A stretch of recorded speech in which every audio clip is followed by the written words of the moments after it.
नमस्कार दोस्तों, Satpura ITI online classes में आपका स्वागत है। मैं गणेश कुमार विश्वकर्मा आज आपके लिए लाए वाला topic annealing process, annealing of steel, इस्पात का एनेलिंग करना। क्या इस्पात का एनेलिंग करना, इसका उद्देश्य पढ़ेंगे। क्या है इस्पात में एनेलिंग का अर्थ क्या है, एनेलिंग का प्रयोजन क्या है और एनेलिंग प्रक्रिया क्या है। देखिए एनेलिंग क्या है। इस प्रक्रम में स्टील को क्रांतिक सीमा के ऊपर मतलब कि क्रिटिकल टेम्परेचर के ऊपर गर्म करके पर्याप्त समय तक सोखिंग के लिए छोड़ दिया जाता है और वांछित बदलाव हो सके इसके लिए पूर्व निर्धारित दर से सामान्यतः बहुत धीरे धीरे भट्टी में ही ठंडा होने दिया जाता है। मतलब कि एनेलिंग प्रोसेस क्या है। एनेलिंग मतलब स्टील को एक क्रिटिकल टेम्परेचर पर क्या करते हैं, गर्म करने के लिए रख दिया जाता है। फिर इसके बाद उसमें क्या बदलाव हो रहा है, फिर एक पूर्व निर्धारित दर से सामान्यतः बहुत धीरे धीरे भट्टी में ही ठंडा होने के लिए छोड़ दिया जाता है। ये क्या कहलाता है, एनेलिंग प्रोसेस कहलाता है। इसका पर्पस क्या है, एनेलिंग का पर्पस क्या है। एनेलिंग का पर्पस क्या है, एनेलिंग इस्पात को मृदुता प्रदान करने के लिए एनेलिंग किया जाता है। मतलब कि जो स्टील होता है सॉफ्टनेस, स्टील की सॉफ्टनेस प्रदान करने के लिए, मशीनेबिलिटी सुधारने के लिए, इम्प्रूव करने के लिए, मतलब कि जिसमें मशीन की योग्यता है उसको सुधारने के लिए एनेलिंग किया जाता है। डक्टिलिटी और को इम्प्रूव करने के लिए, जो उसकी तन्यता है, तन्यता को उसको इम्प्रूव करने के लिए किया जाता है। आंतरिक प्रतिबलों को मुक्त करने के लिए, जो इंटरनल स्ट्रेस होते हैं, जो इंटरनल स्ट्रेस है उनको दूर करने के लिए एनेलिंग किया जाता है। ग्रेन साइज को सुधारने के लिए, जो आपका ग्रेन साइज है उसको सुधारने के लिए एनेलिंग किया जाता है। ठीक है ना, ये आपका एनेलिंग का पर्पस है। अब एनेलिंग प्रोसेस क्या है, एनेलिंग प्रोसेस क्या है। एनेलिंग के लिए अति द्रवण क्रांतिक इस्पात को निचले क्रांतिक ताप UCT से 30 से 50 डिग्री सेंटीग्रेड ऊपर तथा आर्द्र द्रवणांकृत इस्पात को निचली क्रांतिक ताप से 50 डिग्री सेंटीग्रेड ऊपर तक तप किया जाता है।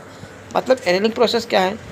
एनेलिंग के लिए जो हम यूज करते हैं वो इस्पात के निचले क्रांतिक तापमान से 30 से 35 डिग्री सेंटीग्रेड ऊपर तथा निचले क्रांतिक तापमान 50 डिग्री सेंटीग्रेड तक गर्म किया जाता है। मतलब 30 से 35 डिग्री से ऊपर और निचले क्रांतिक तापमान 50 डिग्री तक गर्म किया जाता है। ठीक है ना। अब जैसे इसका डायग्राम देख लीजिए ये। अब इसमें देखिए कार्बन की मोटाई के अनुसार तापक्रम पर सोखने का समय 5 मिनट 10 मिलीमीटर तक रखा जाता है। मतलब इसमें जो कार्बन की स्टील की मोटाई के अनुसार तापक्रम पर सोखने का समय कितना जाता है, 5 मिनट प्रति 10 मिलीमीटर तक रखा जाता है। ठीक है ना। कार्बन इस्पात को ठंडा करने की दर कितनी होती है, तो कार्बन इस्पात को ठंडा करने की दर 100 से 150 डिग्री सेंटीग्रेड प्रति घंटा होती है। अब एनेलिंग के लिए देखिए, एनेलिंग के लिए तो जॉब को भट्टी में ही स्विच ऑफ करके रखा जाता है। मतलब एनेलिंग को क्या है, भट्टी में ही स्विच ऑफ करके रखा जाता है अथवा उसे सूखे मिट्टी बाल या सूखी राख में भी ढका जाता है ये एनेलिंग को। ठीक है, योग्य इसका। अब आता है नॉर्मलाइजिंग स्टील, इस्पात का सामान्यीकरण। ये समझ में आ गया ना, एनेलिंग प्रोसेस क्या कहलाता है। एनेलिंग प्रोसेस क्या कहलाता है, ये है एनेलिंग प्रोसेस। ठीक है ना। भट्टी पर क्या धीरे धीरे ठंडा करने के लिए होने दिया जाता है। इसका पर्पस क्या है, इसका पर्पस इस्पात को मृदुता प्रदान करने के लिए, मशीन की योग्यता सुधारने के लिए, तन्यता बढ़ाने के लिए, प्रतिबल को मुक्त करने के लिए, ग्रेन साइज को सुधारने के लिए एनेलिंग प्रोसेस क्या कहलाता है। एनेलिंग के लिए अति द्रवणांकृत इस्पात को निचले क्रांतिक तापक्रम से 30 से 50 डिग्री सेंटीग्रेड ऊपर तथा आद्य द्रवणांकृत इस्पात को निचले क्रांतिक तापक्रम से 50 से डिग्री सेंटीग्रेड ऊपर तक तप किया जाता है। ठीक है ना। ये आपका क्या है, एनेलिंग प्रोसेस। ठीक है ना, ये आपका डायग्राम है। कार्बन स्टील की मोटाई के अनुसार तापक्रम 5 मिनट 10। ठीक है,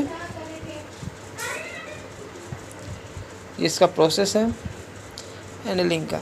अब अगला टॉपिक पढ़ते हैं हम, क्या, नॉर्मलाइजिंग स्टील, स्टील का सामान्यीकरण।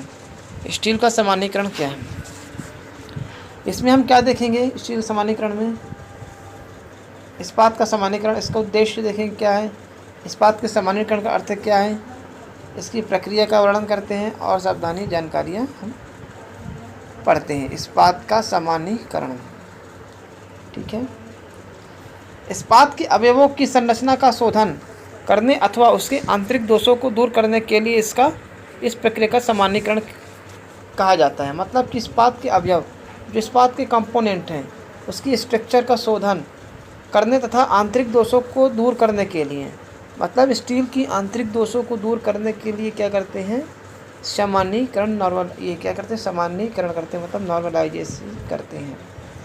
इसका पर्पस क्या है, इसका पर्पस ये है कि धातुओं में महीन ग्रेन साइज उत्पन्न करना, बार बार तत्व एवं असामान्य शीतलन व हैमरिंग के कारण आंतरिक संरचना को प्रतिबल को हटाना, तन्यता को कम करना, फटने से बचाना, मुड़ने को रोकना, ये इसके क्या हैं, प्रोसेस, इसके क्या हैं, प्रोसेस। ठीक है, चलिए अब इसका प्रक्रिया प्रोसेस क्या है इसका, तो इसमें क्या है कि सामान्यीकरण का अच्छा परिणाम प्राप्त करने के लिए पुर्जों को समरूप ढंग से ऊपर क्रांतिक तापमान के, मतलब कि सामान्यीकरण का सही ढंग से पार्ट्स को समरूप यूनिफॉर्मली से ऊपर क्रांतिक तापमान के 30 से 40 डिग्री सेंटीग्रेड, मतलब कि 30 से 40 डिग्री सेंटीग्रेड तक तप्त करना चाहिए। इसके पश्चात उसे स्थिर वायु स्टील एयर में कक्ष तापक्रम पर ठंडा किया जाता है। मतलब उसके बाद उसे स्थिर वायु में, मतलब उसके बाद उसकी स्थिर वायु में कक्ष तापक्रम पर ठंडा करना चाहिए तथा सभी फोर्जिंग, कास्टिंग तथा कार्य कठोरीकृत पुर्तों का सामान्यीकरण किया जाना चाहिए। इसका प्रोसेस है, ठीक है, जैसे आपका ये फिगर नंबर में दर्शाया गया है, ये एनीलिंग प्रोसेस आपका दर्शाया गया है। ठीक है, इसमें डायग्राम ऑफ सेंट्रलाइज्ड दिया है, ये नीचे कार्बन की मात्रा है, नीचे क्या है आपके कार्बन की मात्रा है, और ये टेम्परेचर है, ये lower critical temperature, upper critical temperature, फिर lower critical temperature, full annealing temperature of process. यहाँ क्या है, full annealing temperature of process हो रहा है। ठीक है ना, चलिए अब इसकी सावधानियाँ पढ़ते हैं। अवयवों को नम स्थान या नम हवा में रखने से बचाने के लिए इस प्रकार अवयव को चारों ओर वायु प्राकृतिक संरचना को रोकना चाहिए। अवयवों को ऐसी सतहों पर ना रखें जो उन्हें ठंडा कर दें, ये इसकी सावधानियाँ हैं। ठीक है, चलिए ठीक है ना, इसको आप बना लीजिए डायग्राम, ये हमने पढ़ा।